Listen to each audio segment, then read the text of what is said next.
What is up, Insaners? This is Insanely Football back with another video. How are you guys doing?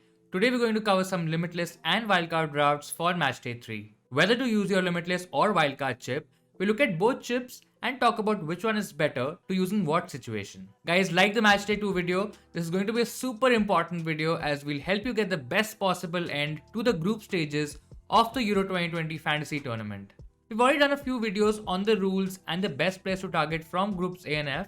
If you want guys, you can check those out. I've mentioned the links in the description below. We're also doing daily Euro content on our Instagram page, Insanely Football. So guys, make sure you check that out as well. Now one last thing before we start the video today. If you like what you see, please give this video a like guys. You can also consider subscribing to our YouTube channel and pressing that bell icon. That'll help you get notified guys as and when we launch a new video. Great, so let's start today's video by doing a comparison of using the Limitless chip versus Wildcard versus no chip strategy this week.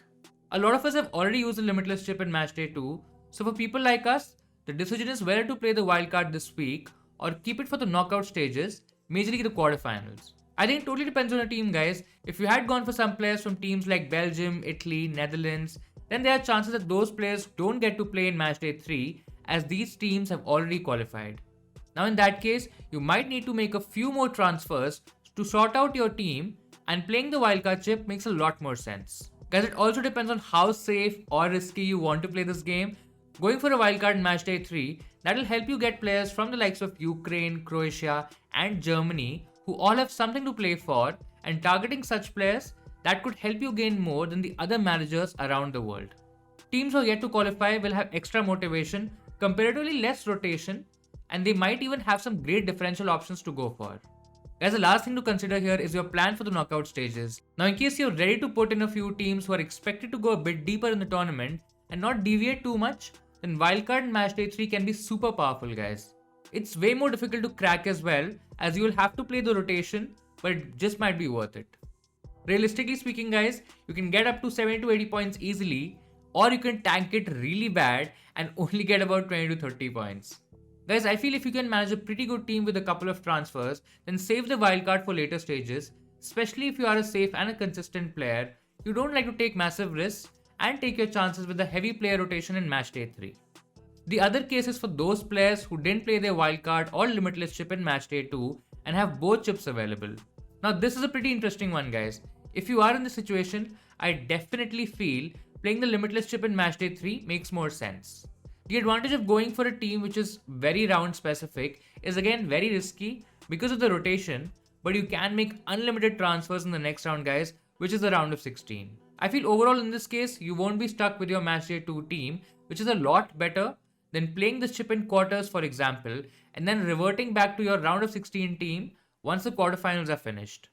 I mean, I'm pretty sure you wouldn't want a lot of players in your team who have already exited the tournament. So for you, playing Limitless in Matchday 3 makes a lot of sense, and leaving the wildcard for a later stage keeps you in a good place for the knockout rounds.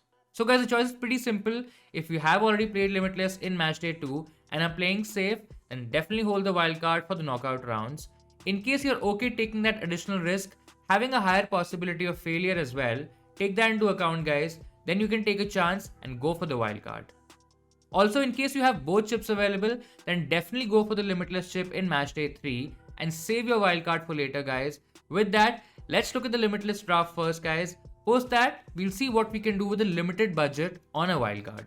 Now as most of you know by now guys, Limitless allows you to make unlimited transfers for that particular match day, and there's no limit of 100 million budget.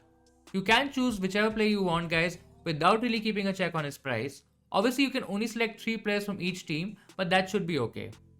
For Matchday 3, as I mentioned earlier, there are high chances of some teams rotating very heavily, and unluckily guys, these are the teams with the best fixtures. Netherlands and Belgium are in the top 2 in terms of the fixture difficulty. They have probably the most easiest fixture in Matchday 3. Now we've gone for a couple of players from these teams who are either nailed or might get a run in because of the rotation. The other team to target is Italy guys. The reason is twofold. First is that their match is against Switzerland, who might have to go for it, so that should leave them quite open at the back. The second is that we will get to know Italy's team sheet before the deadline guys, and there's a good chance that we can get all those players who are starting the game. Now for the Limitless chip, we've gone pretty premium across the board. In goal we have Donnarumma from Italy and Courtois from Belgium.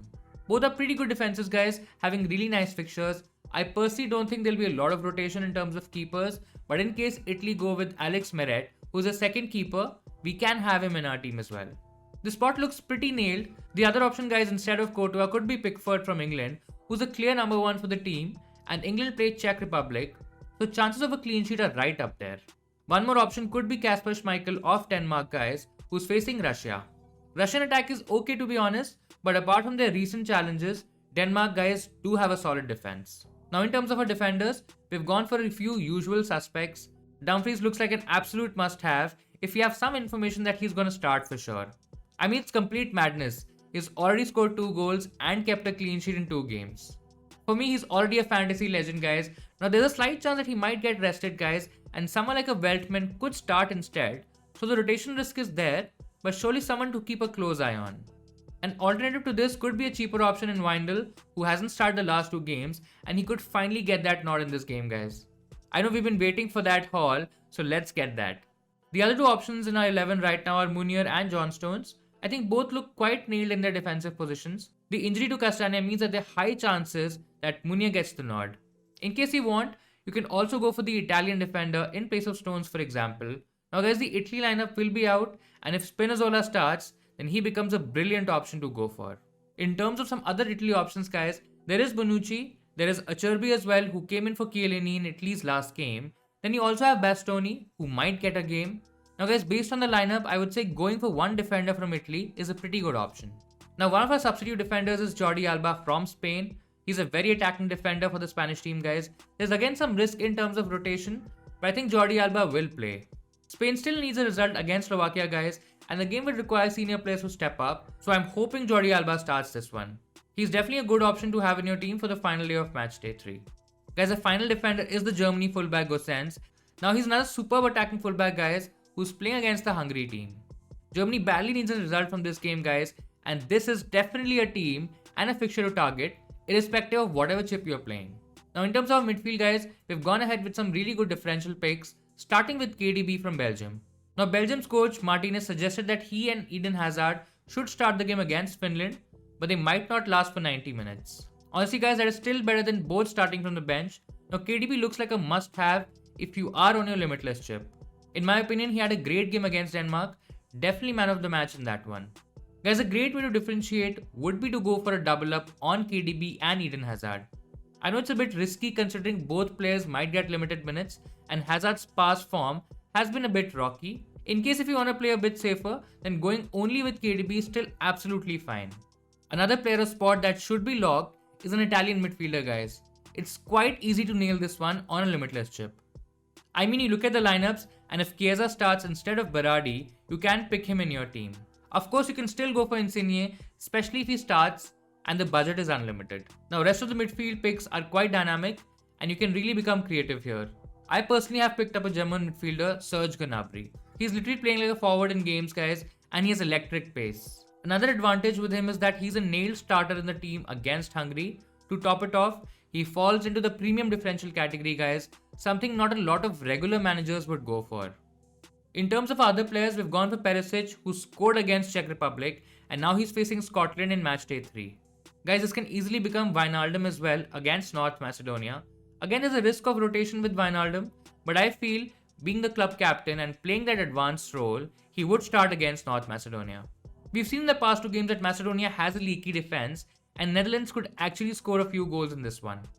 An alternative guys, if you fancy Spain, is going for one of Ferran Torres or Olmo. Again, I think there's a good chance that at least one of them starts. Now Torres looks more likely to start, but if you want to take a risk and play a differential game, Olmo's still a brilliant choice.